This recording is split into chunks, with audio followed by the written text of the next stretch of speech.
Assalamualaikum warahmatullahi wabarakatuh. Halo anak-anak, apa kabarnya hari ini? Semoga dalam keadaan sehat walafiat. Pada hari ini kembali lagi bersama Pak Hamid. Kita akan belajar tema 7, yaitu perkembangan teknologi. Pada kali ini kita sudah memasuki subtema 3, yaitu tentang perkembangan teknologi komunikasi. Anak-anak, sebelum kita memulai pelajaran ini, coba kita ingat kembali apa yang sudah kita pelajari pada sebelumnya. Pada tema 7 ini, tema 1 kita sudah mempelajari tentang perkembangan teknologi produksi pangan.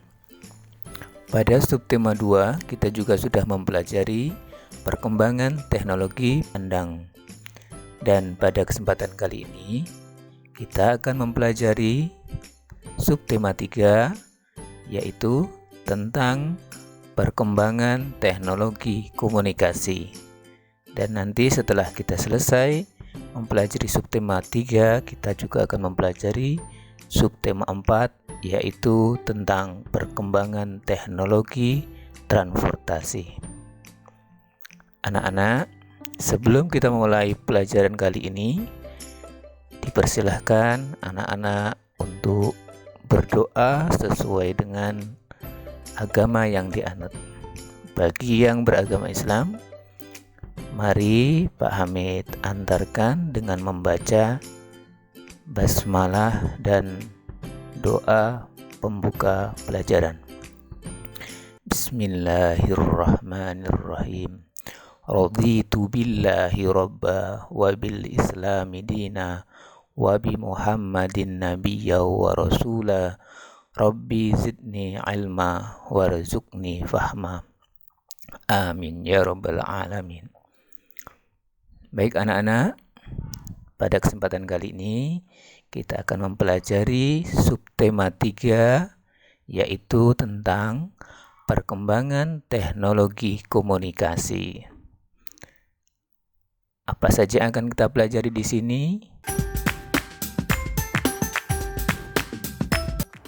Sebelum mempelajari materi lebih lanjut, kalian harus tahu tujuan pembelajaran pada hari ini. Tujuan pembelajarannya adalah kalian nanti akan membaca sebuah teks. Nanti diharapkan kalian dapat mengidentifikasi kalimat utama setiap paragraf dan ide pokok dari suatu bacaan tentang perkembangan teknologi komunikasi. Selanjutnya, yang nomor 2, tujuan dari pembelajaran ini adalah kalian akan berdiskusi dan mengamati sebuah poster gambar dekoratif. Dari pengamatan ini diharapkan nanti kalian akan dapat mengidentifikasi dan menunjukkan kombinasi garis, bidang, dan warna dalam sebuah karya dekoratif, serta membuat desain kartu pos bermotif karya dekoratif dengan rapi. Tujuan pembelajaran yang ketiga adalah dengan mengamati bagian-bagian dan memberi warna pada setiap sisi dari bangun datar, siswa dapat menjelaskan dan menunjukkan keliling bangun datar secara runtut.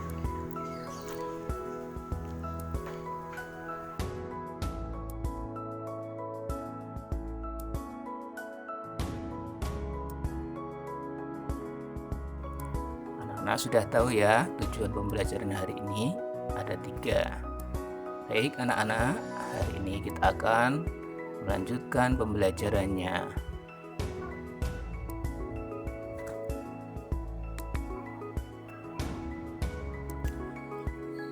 Manusia adalah makhluk sosial.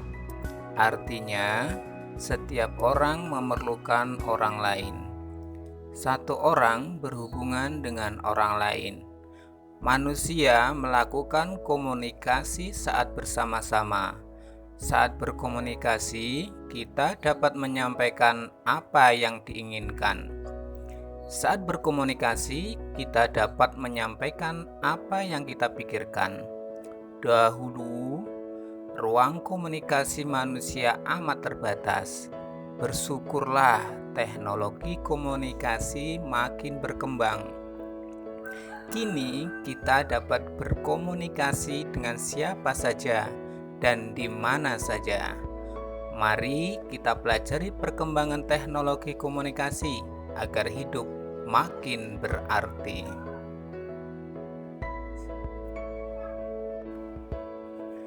Mari kita membaca teks yang berhubungan dengan komunikasi. Ayo membaca. Sore hari, Dayu dan Lani berkumpul di rumah Siti.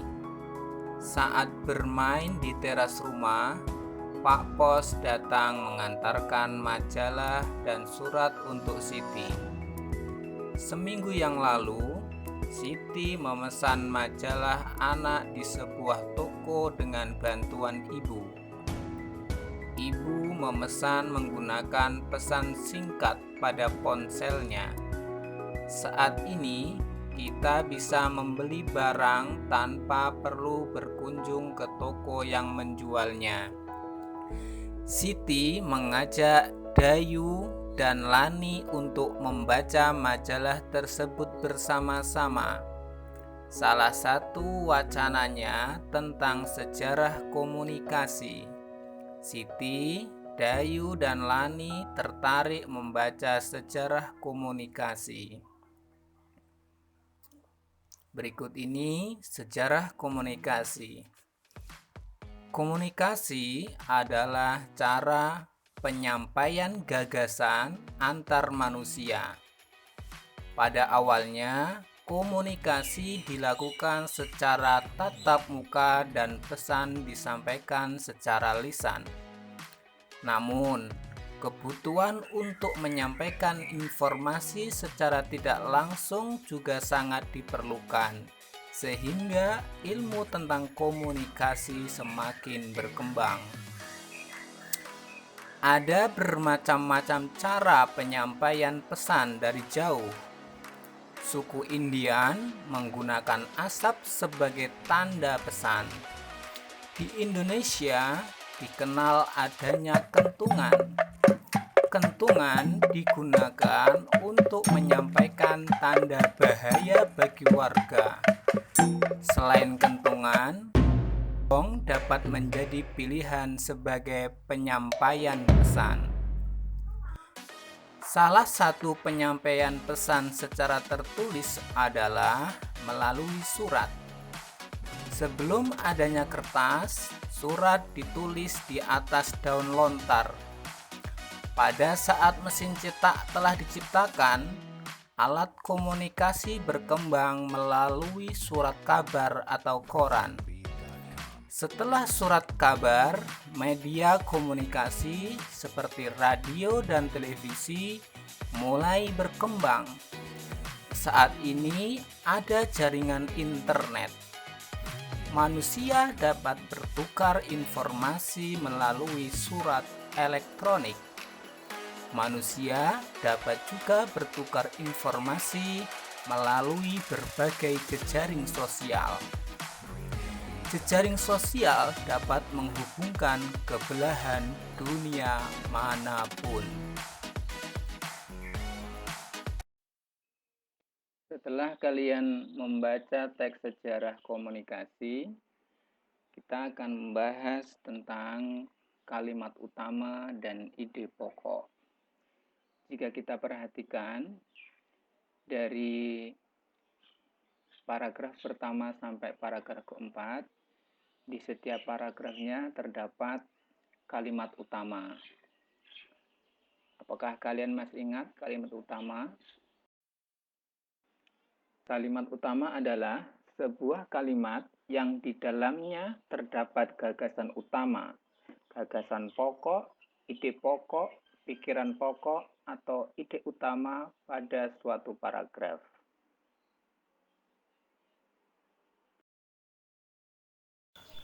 Bagaimana cara menentukan kalimat utama dalam sebuah paragraf? Untuk menentukan kalimat utama dalam sebuah paragraf dapat dilakukan dengan cara: pertama, baca kalimat pertama dan kalimat terakhir dalam paragraf. Kedua, tentukan ide pokok atau gagasan utama dari kalimat tersebut. Ketiga, kalimat yang mengandung ide pokok merupakan kalimat utama. Mari kita mencoba menentukan kalimat utama dari paragraf pertama sejarah komunikasi ini. Jika kita perhatikan, cara pertama untuk menentukan kalimat utama tadi adalah dengan membaca kalimat pertama dan kalimat terakhir dalam paragraf. Di manakah kalimat utamanya? Baik. Jika kita baca pada kalimat pertamanya, komunikasi adalah cara penyampaian gagasan antar manusia. Kalau kita baca pada kalimat terakhirnya, namun kebutuhan untuk menyampaikan informasi secara tidak langsung juga sangat diperlukan, sehingga ilmu tentang komunikasi semakin berkembang. Nah, dari kalimat ini pastinya kita bisa menentukan mana yang disebut dengan kalimat utama. Kalimat utama dari paragraf ini adalah berada di awal kalimat, yaitu komunikasi adalah cara penyampaian gagasan antar manusia. Mengapa demikian? Karena kalimat pertama, komunikasi adalah cara penyampaian gagasan antar manusia, itu adalah kalimat utamanya. Sementara kalimat selanjutnya, pada awalnya komunikasi dilakukan secara tatap muka dan pesan disampaikan secara lisan. Namun, kebutuhan untuk menyampaikan informasi secara tidak langsung juga sangat diperlukan, sehingga ilmu tentang komunikasi semakin berkembang, merupakan penjelas dari kalimat utama. Itulah sebabnya mengapa kalimat utamanya berada di awal kalimat.